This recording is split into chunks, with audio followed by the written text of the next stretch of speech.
J'ai découvert que rien dans la vie ne vaut la peine si l'on ne prend pas de risques. Rien. Nelson Mandela a dit qu'il n'y a aucune passion à trouver en jouant petit et en se contentant d'une vie inférieure à celle que l'on est capable de vivre. Maintenant, je suis sûr que dans vos expériences à l'école, dans vos demandes d'inscription à l'université, dans le choix de votre matière principale et dans la décision de ce que vous voulez faire dans la vie, je suis sûr que les gens vous ont dit de vous assurer que vous avez quelque chose sur quoi vous appuyer. Mais je n'ai jamais compris ce concept d'avoir quelque chose sur quoi s'appuyer. Si je dois tomber, je ne veux pas retomber sur quelque chose. Je veux tomber en avant. Je me dis qu'au moins de cette façon, je verrai ce que je vais frapper sans cohérence. Vous ne finirez jamais, alors faites ce qui vous passionne. Prenez des risques. N'ayez pas peur d'échouer. Il y a un vieux test de QI, qui consistait à dessiner 5 lignes avec un crayon à l'intérieur de ces 9 points sans lever le crayon. Le seul moyen d'y arriver était de sortir des sentiers battus. N'ayez pas peur de penser en dehors des sentiers battus. N'ayez pas peur d'échouer. Rêvez en grand. Mais rappelez-vous que les rêves sans objectif ne sont que des rêves. Reggie Jackson a frappé 2600 fois dans sa carrière, le plus grand nombre dans l'histoire du baseball. Mais vous n'entendez pas parler des frappeurs. Thomas Edison a réalisé 1000 expériences ratées. Saviez-vous que je ne le savais pas parce que la 1001e était la lumière? Chaque expérience ratée est un pas de plus vers le succès. Il faut prendre des risques et je suis sûr que vous avez déjà entendu ça. Mais je veux vous dire pourquoi c'est si important, vous allez échouer à un moment de votre vie. Vous perdrez.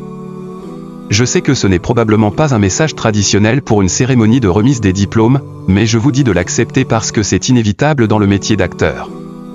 On échoue tout le temps au début. Dans ma carrière, j'ai auditionné pour un rôle dans une comédie musicale de Broadway, un rôle parfait. Je me suis dit qu'à part le fait que je ne savais pas chanter, je n'avais pas eu le job, mais voilà, je n'ai pas abandonné. Je n'ai pas reculé. Je suis sorti de là pour me préparer à l'audition suivante. Et à l'audition suivante, et à l'audition suivante, j'ai prié. J'ai prié et j'ai prié, mais j'ai continué à échouer et à échouer et à échouer, mais ça n'avait pas d'importance parce que vous savez ce qu'il y a un vieux dicton, si vous traînez chez le coiffeur assez longtemps, tôt ou tard, vous aurez une coupe de cheveux. Donc vous aurez une chance et j'ai eu une chance l'année dernière, j'ai joué une pièce appelée Fence sur Broadway. Mais voici le coup de théâtre. C'était au théâtre du tribunal. C'est dans ce même théâtre que j'ai échoué à ma première audition 30 ans auparavant. Le fait est que chaque diplômé ici aujourd'hui a la formation et le talent pour réussir, mais avez-vous le courage d'échouer? Si vous n'échouez pas, vous n'essayez même pas. Je vais le répéter. Si tu n'échoues pas, tu n'essaies même pas d'obtenir quelque chose que tu n'as jamais eu. Tu dois faire quelque chose. Vous ne l'avez jamais fait. Imaginez que vous êtes sur votre lit de mort et qu'autour de votre lit de mort se tiennent les fantômes représentant votre potentiel non réalisé. Le fantôme des idées que vous n'avez jamais mises en pratique, le fantôme des talents que vous n'avez pas utilisés et ils se tiennent autour de votre lit, en colère, déçus et bouleversés. Ils disent que nous sommes venus à vous parce que vous auriez pu nous donner la vie. Ils disent, et maintenant nous devons aller dans la tombe ensemble. Alors je vous demande aujourd'hui combien de fantômes seront autour de votre lit quand votre heure viendra? Je viens de rentrer d'Afrique du Sud. C'est un pays magnifique, mais il y a des endroits avec une terrible pauvreté privée qui ont besoin d'aide, et l'Afrique n'est que le sommet de l'iceberg. Le Moyen-Orient a besoin de votre aide. Le Japon a besoin de votre aide. L'Alabama a besoin de votre aide. Le Tennessee a besoin de votre aide. La Louisiane a besoin de votre aide. Philadelphie a besoin de votre aide. Le monde a besoin de beaucoup de choses et nous avons besoin de votre aide. Nous le voulons vraiment. Nous avons besoin de vous, les jeunes, parce que rappelez-vous ceci, vous devez sortir d'ici, vous devez donner tout ce que vous avez, que ce soit votre temps, votre talent, vos prières ou vos trésors. Qu'allez-vous faire de ce que vous avez? Je ne parle pas de ce que vous avez, certains d'entre vous sont des étudiants en commerce. Certains d'entre vous sont théologiens, infirmiers, sociologues. Certains d'entre vous ont de l'argent. Certains d'entre vous ont de la patience. Certains d'entre vous ont de la gentillesse. Certains d'entre vous ont aimé, certains d'entre vous ont le don de la longanimité quel qu'il soit. Quel que soit votre don. Qu'allez-vous faire avec ce que vous avez en ce moment? Voici ma dernière remarque sur l'échec. Parfois c'est le meilleur moyen de comprendre où vous allez, votre vie ne sera jamais un chemin droit. J'ai commencé à l'université de Fordham comme étudiant en médecine. J'ai pris un cours appelé la morphogenèse cardiaque.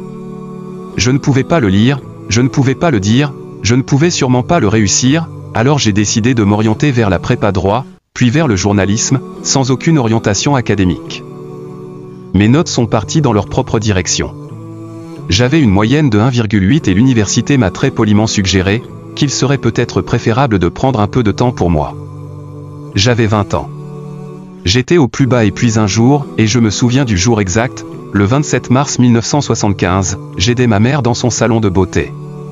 Ma mère possédait un salon de beauté à Mount Vernon, et là, il y avait cette femme âgée qui était considérée comme l'une des aînées de la ville. Et je ne la connaissais pas personnellement. Mais je me regardais dans le miroir et chaque fois que je regardais dans le miroir, je pouvais la voir derrière moi et elle me fixait. Elle continuait à me regarder et à chaque fois que je la regardais, elle me lançait des regards étranges. Finalement, elle a enlevé le séchoir de sa tête et a dit quelque chose que je n'oublierai jamais. Elle a dit « Jeune garçon, j'ai une prophétie spirituelle. Elle a dit que tu vas voyager dans le monde entier et parler à des millions de personnes. Et dans les années qui suivent, tout comme cette femme le prophétise. J'ai voyagé dans le monde entier et j'ai parlé à des millions de personnes à travers mes films. Des millions qui, jusqu'à ce jour, ne pouvaient pas me voir, que je ne pouvais pas voir quand je leur parlais, et ils ne pouvaient pas me voir.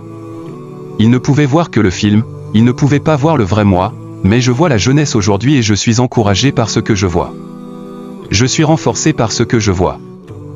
Parce que prendre des risques, ce n'est pas seulement aller chercher un emploi, c'est aussi savoir ce que l'on sait et ce que l'on ne sait pas, c'est être ouvert aux gens et aux idées, aux chances que l'on prend, aux gens que l'on rencontre.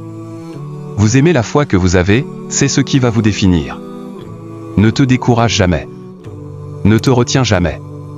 Donne tout ce que tu as et quand tu tombes dans la vie, souvenez-vous de cette chute en avant.